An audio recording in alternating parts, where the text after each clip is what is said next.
হবে সকলেই আছে।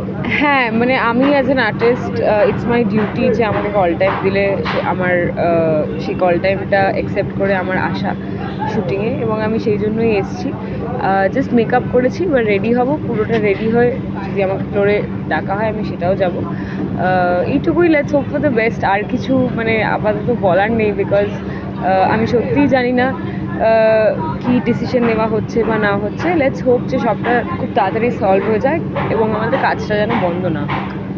পরিচালককে ছাড়া শুটিং, এটা নিয়ে অনেকেই বলছেন, এটা মানে আর্টিস্ট হিসেবে তোমার মত কতটা আমার দেখো, আমার মানে আমি তো এই সমস্যাটার আমার তো কোনো সেরকমভাবে ভূমিকা নেই। আমার এই শোটার প্রতি একটা দায়িত্ব আছে এবং এই প্রোডাকশন হাউসটার প্রতি একটা দায়িত্ব আছে। সো আমাকে সিন যদি দেওয়া হয়, বলা হয় যে সিন করতে, আমি ডেফিনেটলি করব, কেন করব না? এটা অ্যাজ অ্যান আর্টিস্ট আমার ডিউটি। সো এইটুকুই, এর থেকে বেশি আমার আর কিছু বলার নেই। অল টাইমে এসছি, দ্যাটস ইট।